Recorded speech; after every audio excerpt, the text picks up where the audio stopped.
Alors, on va sélectionner une des deux formes là, et avec la touche Shift, la touche majuscule, on va sélectionner l'autre aussi.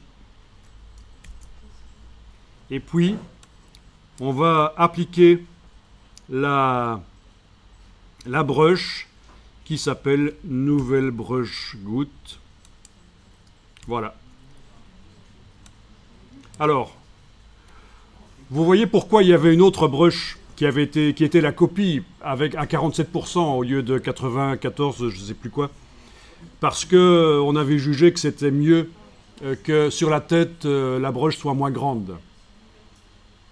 Mais bon, exceptionnellement, on peut utiliser la palette contour pour appliquer la brush à différentes tailles sur l'objet. C'est-à-dire qu'en général, on dit que dans la palette contour, menu fenêtre contour, quand on applique une brush, on dit qu'il vaut mieux toujours laisser à un point et l'épaisseur, la modifier par la palette des brushes. On va tester la modification de l'épaisseur par la palette des brushes. Vous n'avez pas besoin que les formes soient sélectionnées. Vous pouvez cliquer à côté, rien n'est sélectionné. Vous allez double-cliquer sur Nouvelle Brush Goutte. Vous avez la case aperçu qui est cochée.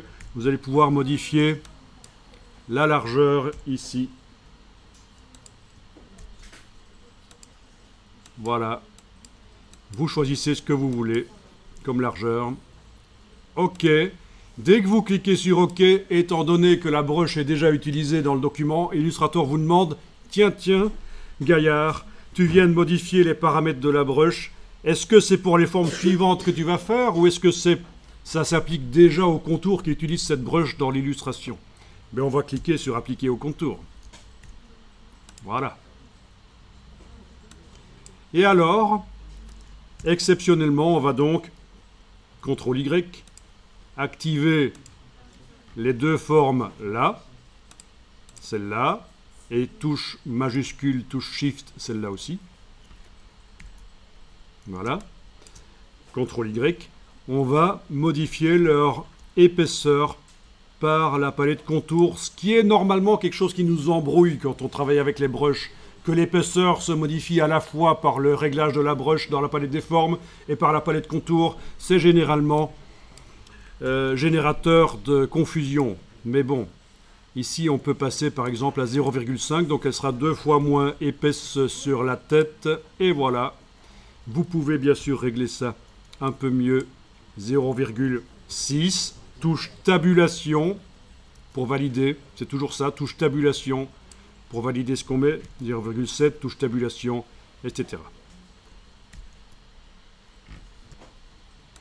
Et donc voilà, ça c'est une manière de gérer qui peut être un peu plus intéressante pour obtenir exactement ce qu'on veut. Vous pouvez enregistrer le document. Donc j'enregistre exagérément beaucoup. Je n'enregistrerai pas autant en production réelle. C'est pour garder les différentes étapes. Comme ça, pour vous aussi, si vous plantez le document, vous aurez la version d'avant, ce sera plus facile.